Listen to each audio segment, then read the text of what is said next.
Você acredita em reencarnação? Você sabe o que significa Deus para os espíritas? Hoje a gente vai falar com a dona Neda Altenburg e o assunto é sobre espiritismo. Saiba você aí de casa e entenda um pouquinho mais sobre esse assunto.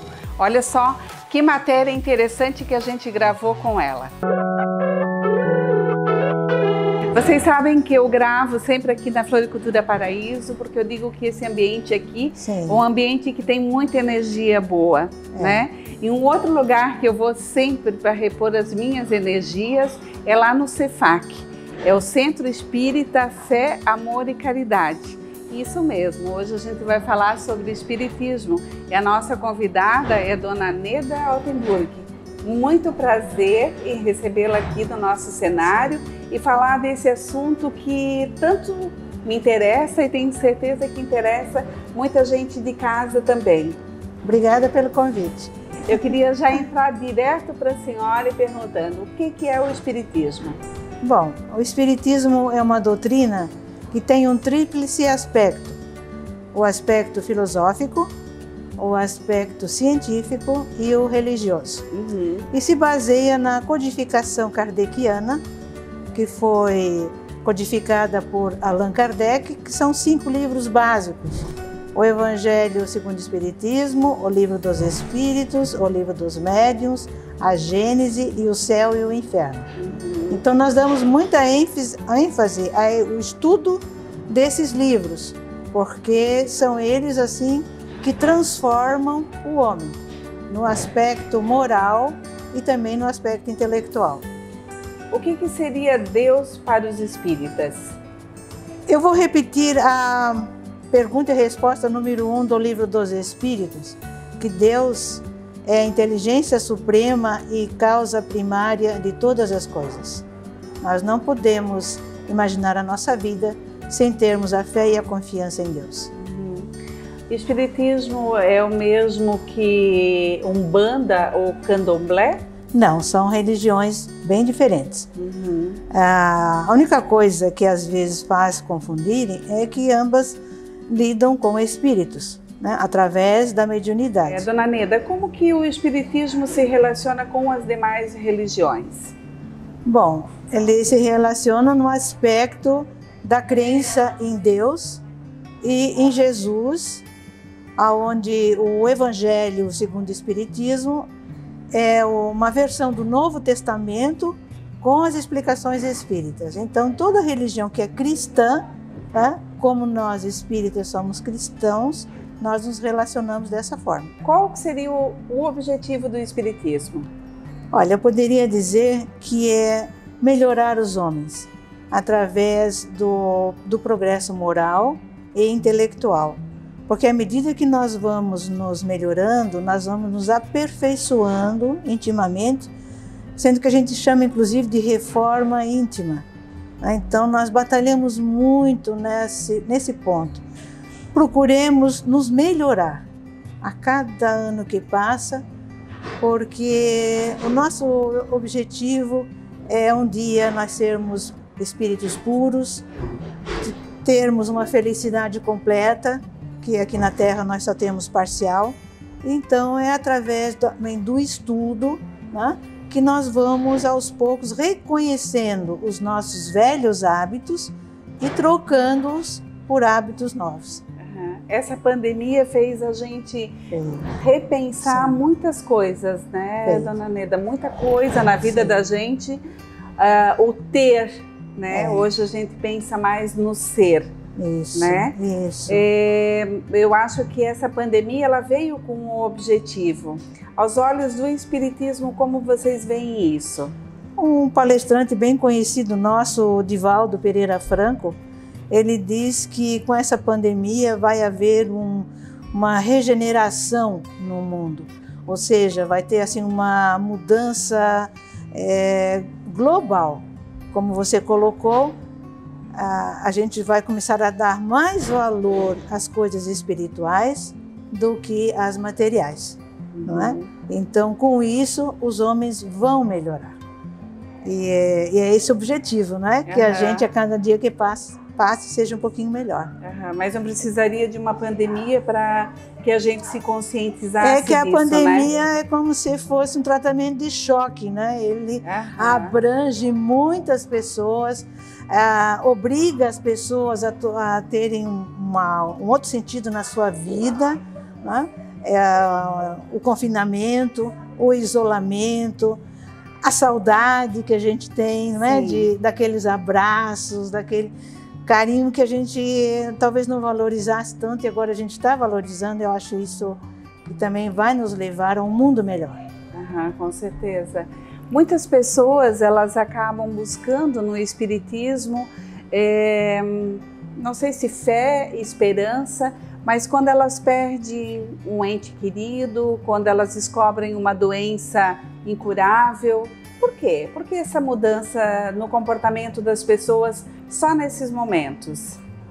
Bom, nós estamos ali para auxiliar, nós estamos ali para esclarecer, né? Nós estamos para consolar, baseado na doutrina espírita, porque acreditamos que é um consolo para a pessoa saber que aquele seu ente querido, né, ele não sumiu, ele não desapareceu, ele foi antes do que nós e estará nos esperando o dia que nós também voltarmos ao mundo espiritual.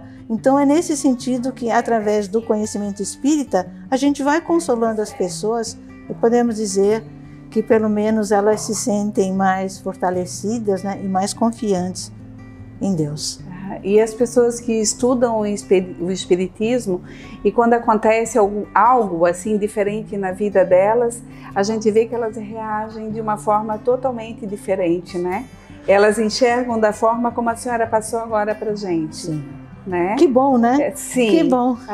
É esse o nosso objetivo, né? Realmente. Às vezes a gente vai consolar a pessoa e a gente, é o contrário, ela vem nos consolar. Com certeza. Porque espiritualmente ela está preparada para aquilo, né? É, com certeza. E a maioria das pessoas ainda não estão preparadas às vezes para a perda. A gente chora junto, não é? Isso. Quando a pessoa vai contar os seus problemas, mas como a gente tem um pouquinho mais de conhecimento da realidade espiritual, então a gente procura passar isso às pessoas e consolá-las. Aneda, fala pra gente o que representa a morte então para o espiritismo.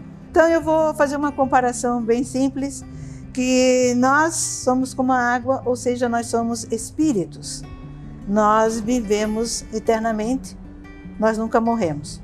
Mas às vezes nós estamos muito pesados como o gelo, por exemplo, que é uma mudança de estado da água, mas não gelados, nós estamos num corpo físico que pesa, ainda mais com as doenças, com o próprio peso físico e assim por diante. Em outros momentos nós estamos como vapor, nós estamos voláteis, né? Nós somos etéreos, nós somos então na nossa essência que somos espíritos, sem o corpo físico. Então, a cada vez que a gente morre, na realidade, a gente não desaparece. A gente vai para uma nova etapa de vida, onde a gente vai estudar, vai se encontrar com os nossos amigos espirituais e vamos nos preparar para uma nova encarnação.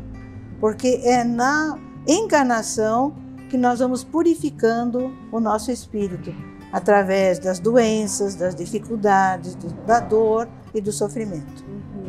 O que seria a reencarnação? Então, a reencarnação vem de encarnação, mas da palavra encarnação, como Jesus só encarnou uma vez na Terra. Jesus, né? Para nos trazer todo o seu ensinamento. E reencarnação, o re significa que a gente pode encarnar e vamos encarnar quantas vezes forem necessárias para o nosso progresso espiritual, até atingirmos um estágio que não precisaremos mais do corpo físico.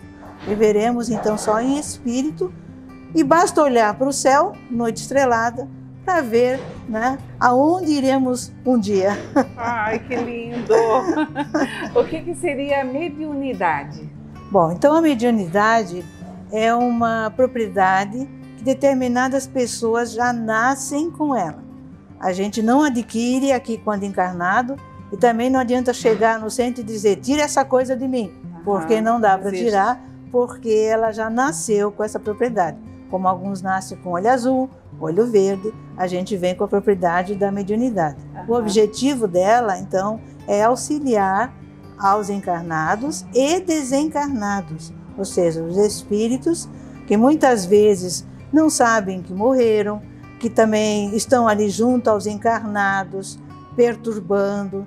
Então, conversamos com eles nas sessões mediúnicas, nós os orientamos, e eles então se afastam daquele encarnado. Enfim, tem muitas, digamos assim, utilidades a mediunidade no passe, tá? Para auxiliar as pessoas que vão à casa procurando um auxílio para as suas dores, para se sentirem mais fortes espiritualmente. Então, nós temos vários tipos de tratamento na casa espírita, utilizando os médiuns. Ter a mediunidade é uma coisa boa, então? Ou não? Como é que as pessoas para aqueles que não conhecem, essa notícia? Imagina para aquele que não conhece e não tem a mediunidade educada, como a gente chama, ficar ouvindo espírito buzinando no seu ouvido o dia inteiro. É legal? Não é. Agora, quando ele começa a estudar e educa a sua mediunidade, ele só vai ouvir os espíritos ou ver os espíritos numa sessão mediúnica, entendeu? Entendi. Então se torna uma coisa agradável e que também vai auxiliar outras pessoas. E ele não vai ficar perturbado. A gente vê que hoje o espiritismo ele já faz parte do currículo então da medicina tradicional também, sim, né? Por quê? Eu acredito, como eu não sou médica, né? Eu sou médium. Então eu acredito que chegaram à conclusão que muitas doenças, né, muitos sintomas que o paciente sente, ele seria curado através, né, de formas espirituais, né, de passes, do auxílio dos espíritos que já foram médicos um dia, agora estão desencarnados no plano espiritual. Né? Então não é só uma parte física, então eles estão olhando também para a parte espiritual, né? E isso auxilia daí no tratamento, da medicação, digamos, tradicional. Sim. É isso? É isso aí. Quando as pessoas frequentam lá o Cefac, elas precisam pagar de alguma forma para frequentar? Como que funciona? Não, todos os nossos atendimentos são gratuitos. Inclusive agora nessa época de pandemia, né? Nós estamos com um trabalho muito grande na área assistencial, na entrega de ranchos alimentares, de roupas, né, de doações a todos aqueles que nos procuram. Já atingimos até agora 900 atendimentos, porque a procura está muito grande, né?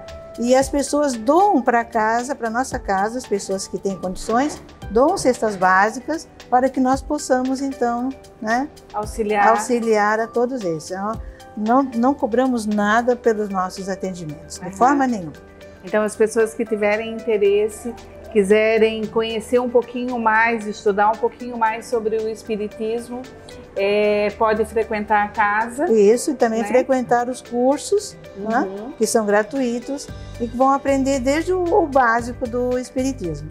Para essa pessoa que está em casa, que está nos assistindo e que está com o coraçãozinho apertado, que falta para ela um pouquinho mais de fé, né, para ela seguir em frente, que recado que a senhora deixaria? Eu deixaria que fizesse leituras, né, que elevassem ela espiritualmente, que tivesse mais confiança em Deus, nos ensinamentos de Jesus, e que também, se quiser, pode também entrar no nosso site, né, que nós temos palestras esclarecedoras, temos cursos, né, o cefacweb.com.br. Então lá também vai encontrar os horários de atendimento, fazer um atendimento fraterno, onde ela vai lá expor, né, a sua problemática. Enfim, estamos ali para auxiliar. Aquela frase bem linda que a senhora falou para mim aqui no início da matéria, vamos deixar ela para finalizar então esse nosso encontro de hoje, para as pessoas que estão nos assistindo. Muito obrigada pela senhora ter vindo, por estar aqui passando essa tua energia tão boa. Obrigada. A frase está lá para todos lerem quando chegam à nossa casa. Nascer, viver, morrer, renascer. continuar a viver, tal é a lei.